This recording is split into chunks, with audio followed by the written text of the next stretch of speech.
Cuando Napoleón es derrotado en 1814 por las cuatro potencias, este se ve obligado a abdicar. Mediante el Tratado de Fontainebleau se le concede la isla de Elba, y a partir de ahí, las cuatro potencias vencedoras, Prusia, Rusia, Gran Bretaña y Austria, se reúnen en Viena. Este congreso tendría como objetivo restablecer el orden europeo, tal y como era antes de la Revolución Francesa.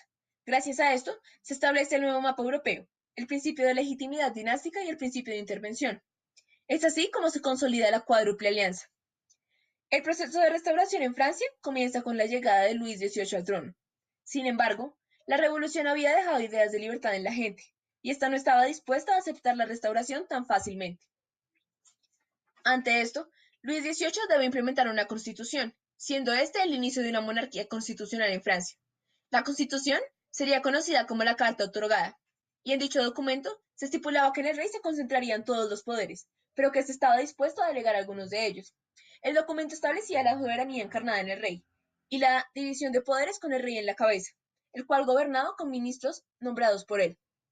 El poder legislativo sería de carácter bicameral, constituido por una Cámara Alta, la Cámara de los Pares, conformada por la nobleza y cuyos miembros eran elegidos por el rey, y una Cámara Baja, la Cámara de los Diputados, cuyos miembros eran escogidos por sufragio censitario.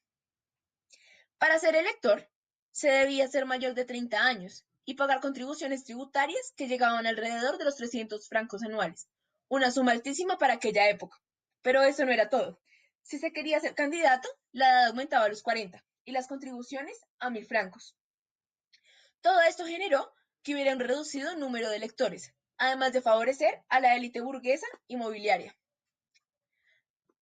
La Carta también otorgaba ciertas libertades individuales, tales como la libertad de religión, de prensa y de igualdad ante la ley. Con el retorno de Napoleón hacia 1815, Luis XVIII debió huir de Francia y refugiarse en Bélgica. El periodo conocido como los 100 días es el último intento de Napoleón por acabar con los intentos de la restauración. Este establece un gobierno imperial, reorganiza el ejército y promete reformas liberales, hasta que finalmente es derrotado en la batalla de Waterloo por los integrantes de la Alianza. Gracias a la derrota de Napoleón, Luis XVIII llega por segunda vez al trono, y esto permite el ingreso de la Francia restaurada a la Alianza, la cual pasa a conocerse como la Quíntuple Alianza.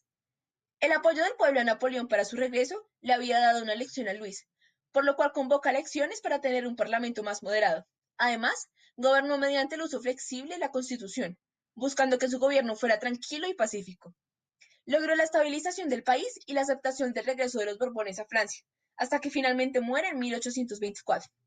Con la muerte de Luis XVIII llega al trono su hermano, Carlos X. Su posicionamiento sería calificado como accidental, ya que era el menor de sus hermanos, y por lo tanto su educación había sido rudimentaria, no para reinar. Su personalidad era ligera y caprichosa, lo que le daría un toque déspota a la restauración. El nuevo rey gobernó mediante la radicalización de la restauración, y teniendo grandes pretensiones de volver al antiguo régimen, generó una ruptura con la Carta Otorgada, pues se declara enemigo de esta. La consideraba un error y estaba dispuesto a corregirla, incluso por medio de la fuerza. Gobernó de una forma rígida la Carta, mas no la suprimió.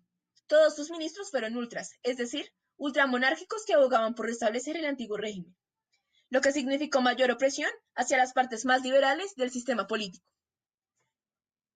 El último año del reinado de Carlos sería caracterizado por llevar su despotismo al máximo.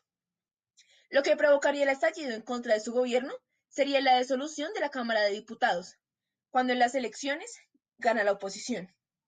Esto, sumado a la supresión de la libertad de prensa, suscitaría la ira del pueblo, especialmente en París, donde se levantaron barricadas.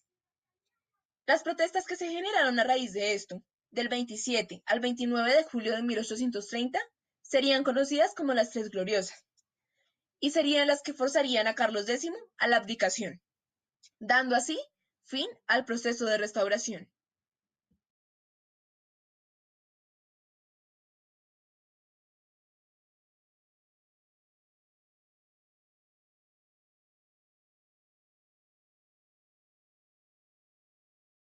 Created using Powtoon.